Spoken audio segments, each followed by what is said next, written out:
का वंदना कटारिया का भाई ने पहल दिया है कि इंडियन वुमेन टीम जो ओलंपिक्स में हारने के बाद जो है इनका पड़ोस द्वारा जो है आतिशबाजी चलाना एवं शादी सूचक शब्दों का प्रयोग करने का आरोप लगाते हुए एक पहल दिया है।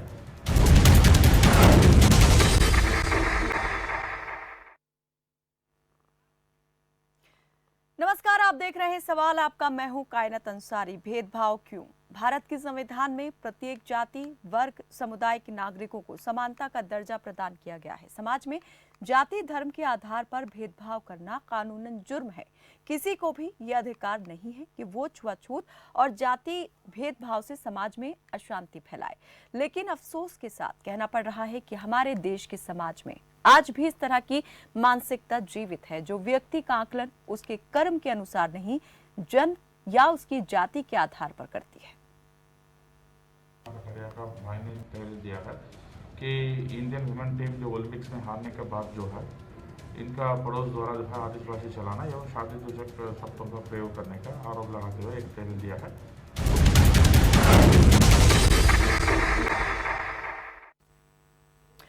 देश में रहने वाले किसी भी व्यक्ति के साथ किसी भी आधार पर भेदभाव करना या उसका अपमान करना एक दंडनीय अपराध है। कानून की नजर में ये गुनाह है, लेकिन हमारे समाज के कुछ लोग अब भी उस महिमा मंडन और खुद को श्रेष्ठ समझने की प्रवृत्ति से बाहर नहीं निकले हैं। उन्हें लगता है कि ऊंची जाति का होना उन्हें अपने नीची जाति वाले से श्रेष्ठ बनाता है। ऐसे लोगों के लिए कर्म कोई मायने नहीं रखता। ऐसा हम इसलिए कह रहे हैं क्योंकि ऐसा हुआ है हरि की नगरी हरिद्वार में, जहां जाति को आधार बनाकर उस बेटी और उसके परिवार का अपमान किया गया जो ओलंपिक में देश का मान बढ़ा रही थी। टोक्यो ओलंपिक के सेमीफाइनल में अर्जेंटीना की टीम से भारतीय महिला हॉकी टीम की हार के बाद कुछ लोगों ने टीम की खिलाड़ी वंदना कटारिया के घर के बाहर पटाखे छोड़े और परिवार के खिलाफ कथित तौर पर गाली गलौज और जाति सूचक शब्दों का इस्तेमाल किया। वंदना के भाई चंद्रशेखर कटारिया ने बताया कि जब उन्होंने इसका विरोध किया तो आरोपियों ने जाति सूचक शब्द कहने शुरू कर दिए और उनके दलित होने का मजाक बनाया और ये तक कहा कि टीम इसलिए हारी क्योंकि उसमें बहुत से दलित खिलाड़ी खेल रही थी।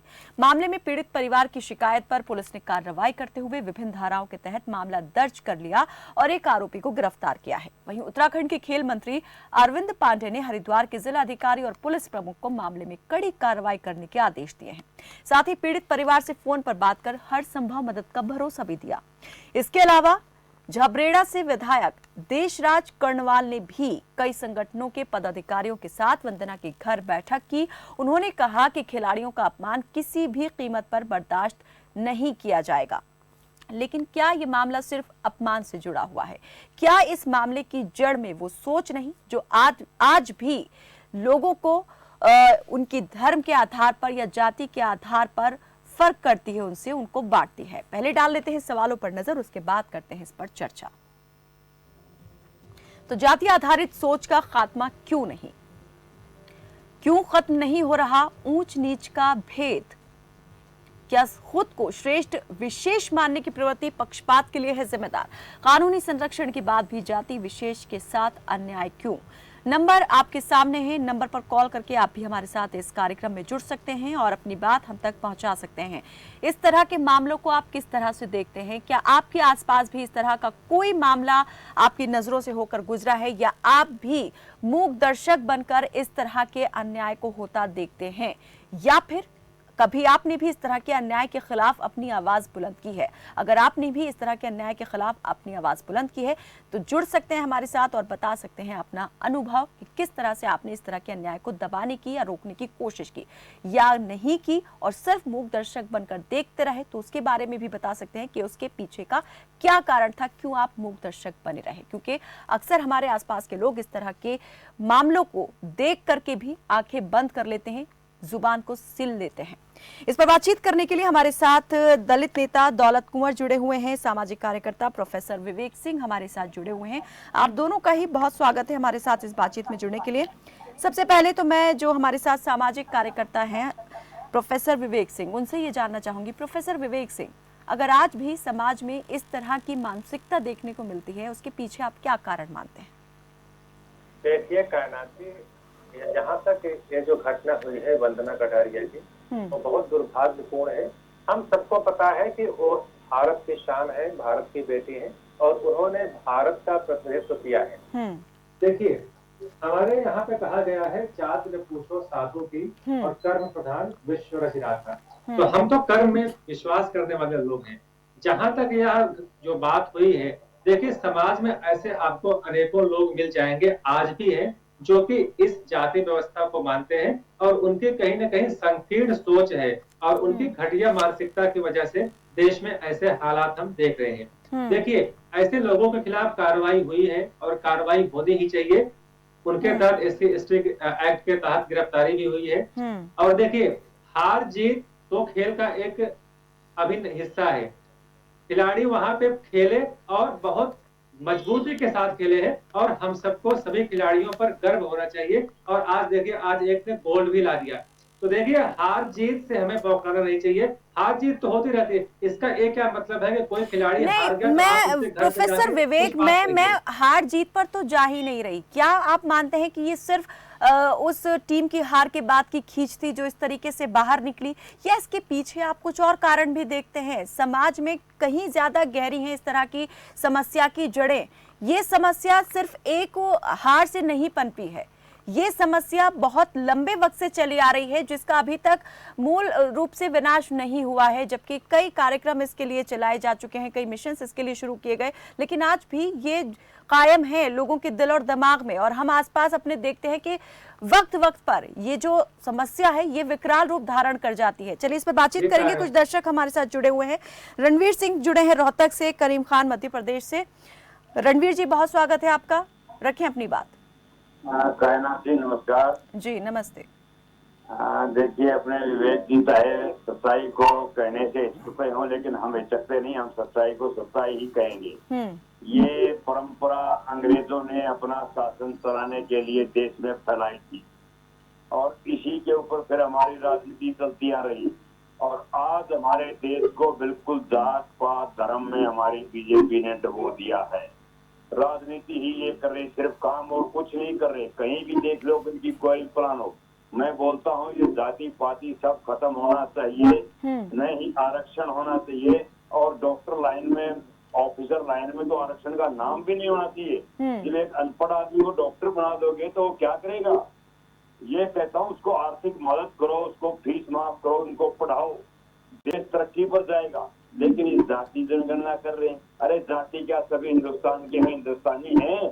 ये देखो, सबका विकास देखो। इसको 5 किलो दे दिया, इसको 2 किलो दे दिया, ये बांटने की मत देखो। ये देखो इनको रोजगार कहाँ से मिलेगा?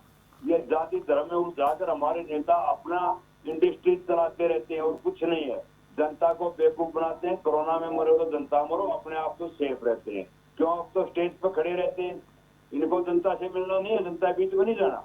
स्टेज से 50 फुट दूर से ही बोलते जय हो। ये समस्या नहीं मिट रही, इसके पीछे आप क्या मानते हैं, कौन जिम्मेदार है? क्या समाज के लोग इसके लिए जिम्मेदार है या हमारी सियासत? एक बार फिर से कहें। जी, हमारी सरकारें जिम्मेदार हैं। सरकार, आप कह रहे हैं कि सरकारी जिम्मेदार है। बहुत शुक्रिया रणवीर जी जुड़ने के लिए। करीम खान जुड़े हैं मध्य प्रदेश से, स्वागत है आपका। करीम जी, रखें अपनी बात। जी कायनात जी आदाब। जी आदाब। कायनात जी, मैं कहना चाहता हूँ। जी आदाब आदाब। मैं ये कह रहा हूँ, कायनात जी सुन रही हैं आप? जी हम सुन पा रहे हैं आपको। करीम जी, रखें अपनी बात। हाँ, मैं ये कह रहा हूँ, हमारा एक गाड़ी ड्राइवर जो है वो सफाई कर दी और उसको हम अपने दफ्तर खान पे लेके बैठ के खाना खाते हैं। और वो आज इतना बड़ा फैन है हमारा कि लोगों से तारीफ करते थकता नहीं है। सवाल ये उठता है कि राजनीति के नेता जो है, इस किसी दलित के यहाँ अगर उन्होंने खाना खा लिया तो महिमा मंडित ऐसे करते हैं जैसे हमने अपने आप को दलित बना लिया। क्यों महिमा मंडित करते हैं? किसी दलित क्या किसी नेता ने खाना खाया तो वो खा लिया होगा, लेकिन सवाल ये उठा उसको टीवी पे रिले करते हैं, बताते हैं दलित क्या खाना खाया, ये किया होंगे। ये नेता लोग जो है ये जाति का ऊंच नीच का फिर फर्क डालते हैं। यादव समाज में यादव को टिकट देंगे, दूसरे को नहीं देंगे। मुस्लिम समाज में जहाँ बहुत क्षेत्र होगा वहाँ मुस्लिम को देंगे। ये भेदभाव नेताओं ने डाल रखा है, पब्लिक में नहीं है। अमीरी गरीबी का फर्क है, उसको मिट जाएगा धीरे धीरे। आजकल सभी की जेब में पैसा रहता है, कोई गरीब नहीं है। चलिए, बहुत बहुत शुक्रिया करीम खान जी हमारे साथ इस बातचीत में जुड़ने के लिए। दौलत कुंवर जुड़े हुए हैं, दलित नेता हैं। दौलत कुंवर जी, अभी जो दर्शक जुड़े उनकी बात भी आपने सुनी और जिस मामले का हमने यहाँ पर जिक्र किया वो भी आपने देखा। आखिर कहाँ मानते हैं कि अड़चनें आती हैं यहाँ पर? जिस बिरादरी के उत्थान की बात सरकारें लगातार करती आ रही हैं, उसके उत्थान के प्रयास के बारे में बात करती हैं कि हम प्रयास लगातार कर रहे हैं और कोई भी इस तरीके से भेदभाव नहीं कर सकता है, कानून उसे सजा देगा अगर कोई करता है तो। इसके बावजूद अगर ये मामले इस तरह से सामने आते हैं तो इनके पीछे आप क्या कारण देखते हैं? क्यों नहीं खत्म हो रही इस तरह की चीजें? जी, मैं आपका बहुत बहुत धन्यवाद करना चाहता हूँ कि आप लोगों ने मुझे अपने चैनल से जोड़ा है। मैं आपको बताना चाहता हूँ, सबसे पहले तो आज मेरे को बिल्कुल 19 साल खंड में सामाजिक काम करते हुए और विशेष करके उत्तराखंड एक देवभूमि कहलाई जाती है और लोग पवित्र नगरी हरिद्वार में आकर स्नान करते हैं। वहीं की हमारी एक बेटी वंदना, जिन्होंने इतना बड़ा मुकाम हासिल किया कि एक गरीब परिवार से होने के नाते उन्होंने आज विश्व में अपनी पहचान बनाई। और जो ये तुच्छ स्थिति के मानसिकता वाले जो लोग हैं, जिन्होंने इतना घिनौनी हरकत की, क्योंकि परसों मैं डीजीपी के साहब के साथ में था देहरादून में, जौनसार बावर का एक मामला ले गया था दलित उत्पीड़न का। तो उस समय डीजीपी साहब हरिद्वार के एसएसपी से बात कर रहे थे। उन्होंने कहा कि इस तरीके की घटना जो हुई है ये पूरे देश की बेइज्जती है, लेकिन इसके पीछे मैं अंसारी जी आपको बताना चाहता हूँ, इसके पीछे भगवा रंग इस समय पूरा हावी है पूरे देश में।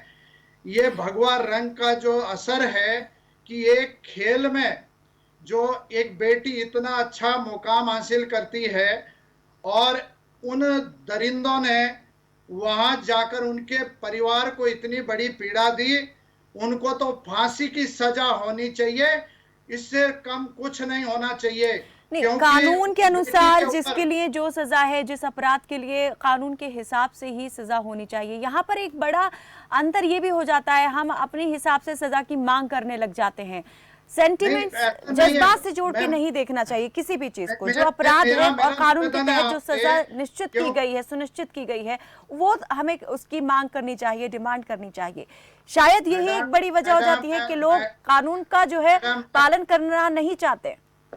मैडम, मेरी बात को थोड़ा सा आप पूरा विश्लेषण सुनेंगे तो, क्योंकि 19 साल का अनुभव है, आज बिल्कुल 19 साल पूरे हो चुके हैं और उत्तराखंड में अभी भी इस तरीके की मानसिकता।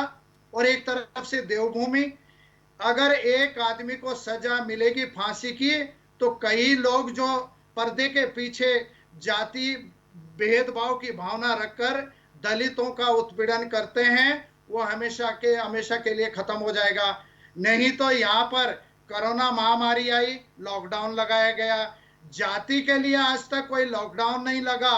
और जाति के लिए यदि माननीय प्रधानमंत्री जी, मैं इस पे आपके चैनल के माध्यम से बताना चाहता हूँ, माननीय प्रधानमंत्री जी की जो हरकत है, एक तरफ तो वाल्मीकि समाज के पांव धुलाते हैं और दूसरी तरफ जो है अभी दिल्ली के अंदर कितना बड़ा घटना हुई एक 9 साल की बेटी के साथ में, अभी तक माननीय प्रधानमंत्री जी ने कोई अपना बयान नहीं दिया।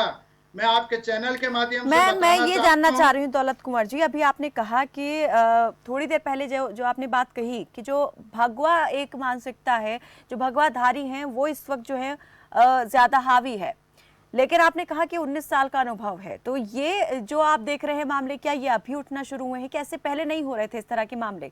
ये सरकार कोई भी हो, मानसिकता चाहे लोगों की जैसी भी हो, लेकिन चली तो आ रही है, वो खत्म कभी नहीं हुई है। तो मैं ज्यादा यही आपसे जानने की कोशिश कर रही हूँ कि इस तरह के मामलों के पीछे क्या आप देखते हैं कि सिर्फ एक मानसिकता ही जिम्मेदार है, या जो हमारा एक सामाजिक ताना बाना चला रहा है शुरू से, जो पहचान हमने खुद अब एक दूसरे को दे दी है, वो इसके लिए जिम्मेदार है? अंसारी जी, मैं आपके चैनल के माध्यम से बताना चाहता हूं, मान्यवर काशीराम साहब ने कहा था, दलित मुसलमान करो विचार, कब तक सहोगे अत्याचार। ये बात कोई उन्होंने आज नहीं, हो तो इस दुनिया से जा चुके हैं। उन्होंने 15 साल पहले मथुरा के अंदर ये बात कही थी और मुझे भी सौभाग्य मिला वहां पर जाने का। आज इस देश के अंदर मुसलमानों को और दलितों को टारगेट किया जा रहा है।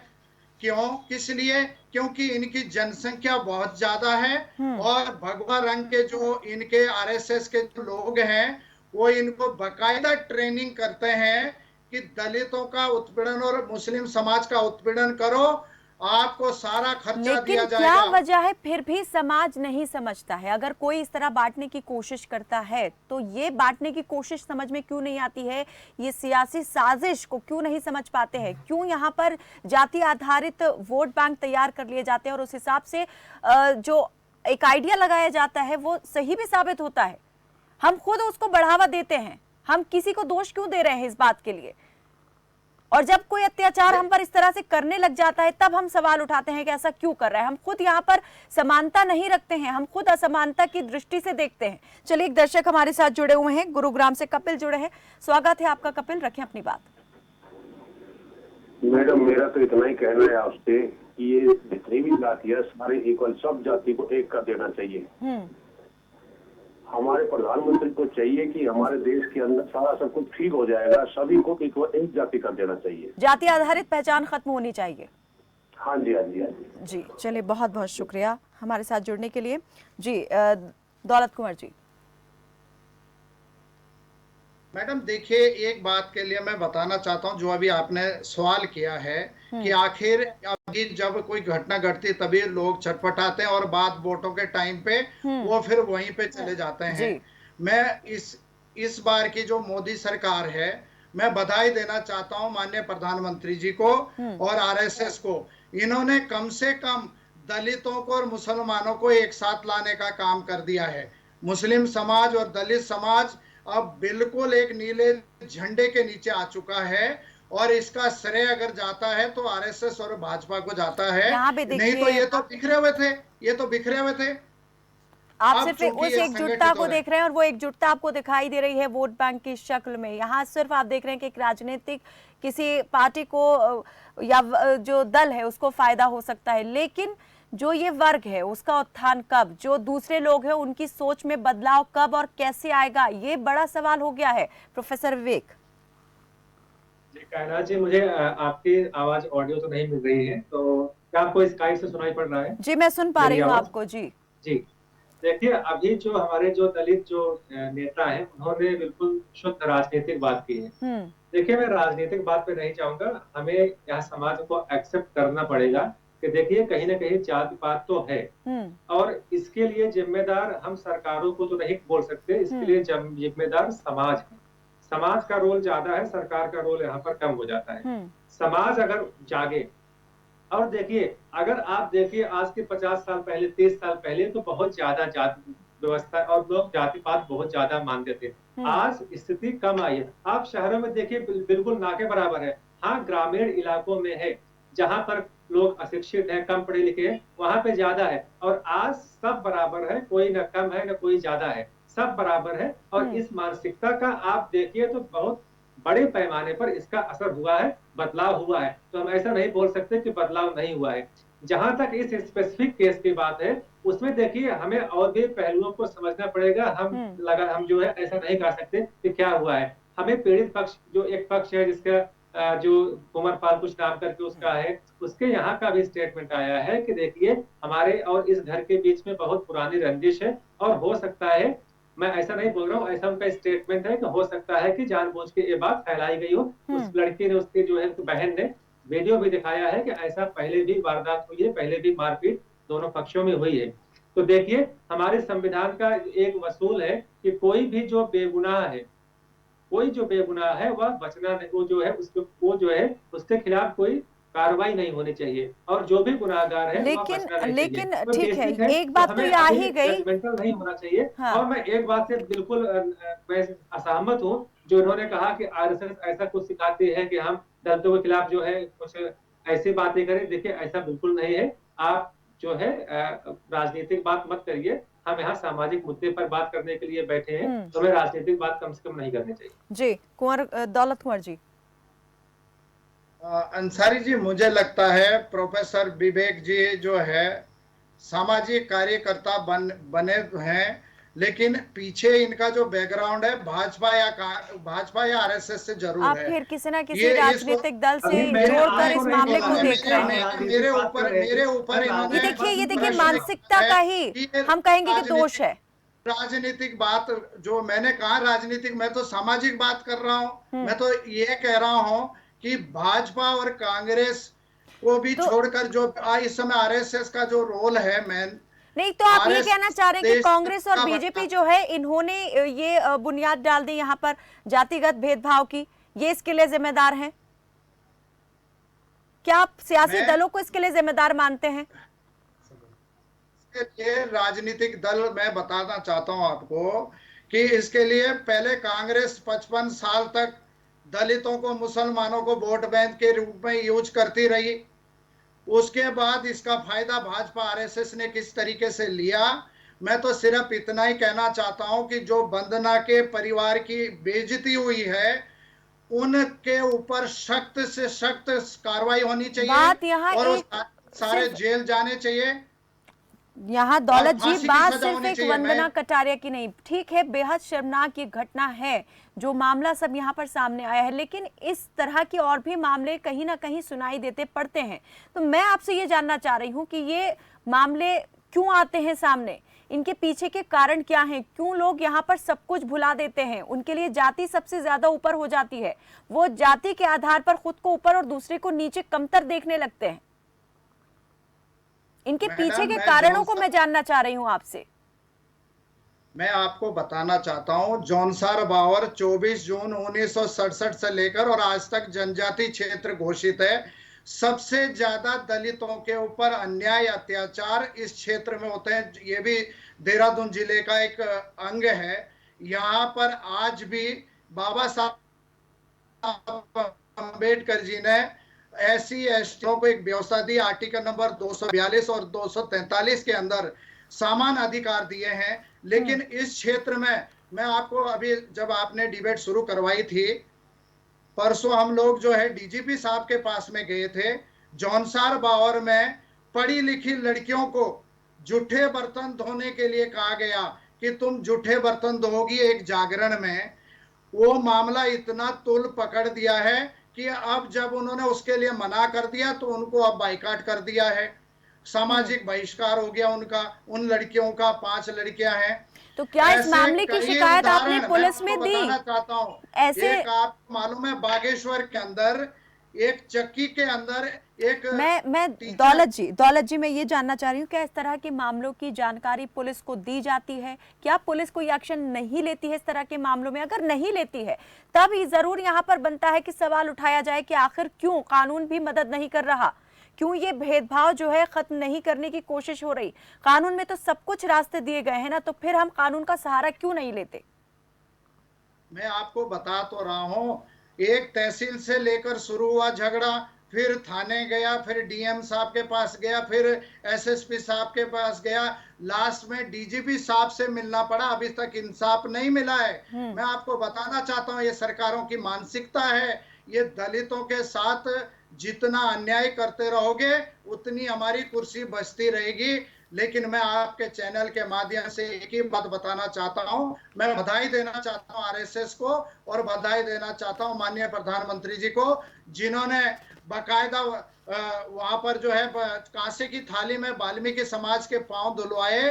वो कोई घटना, अभी हाथरस की घटना कोई भूला नहीं है, अभी उस बेटी की घटना को वो सब याद है। लेकिन जहां जहां चुनाव आते हैं, पश्चिम बंगाल में क्या हुआ, ममता बनर्जी ने कितना बड़ा सबक सिखा दिया है, फिर भी इनको अकल नहीं आ रही है। इनको अकल आ जाएगी। आप फिर राजनीतिक नजरिए से इस मामले को देख रहे हैं, चुनावी मुद्दा आप इसको एक तरीके से बनाने की कोशिश कर रहे हैं।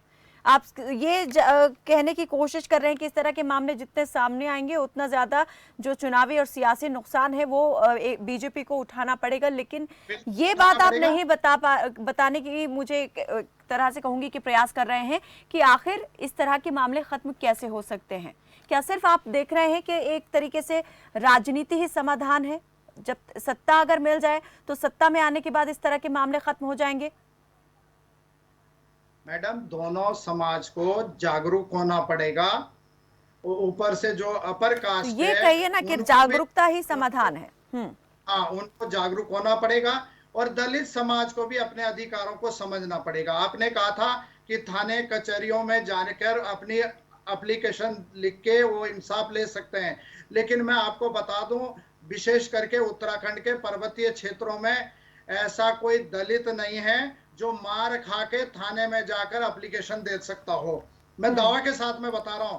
मैं बागेश्वर की घटना बता रहा हूं आपको। हाँ। बागेश्वर के अंदर एक ब्राह्मण टीचर चक्की के अंदर आटा पीसने के लिए गया हुआ था और एक दलित जाता है उसी चक्की के अंदर, तो कितनी बड़ी घटना हुई। अभी 3 साल पहले उस ब्राह्मण के लड़के ने, जो टीचर था, उसकी गर्दन काट दी थी।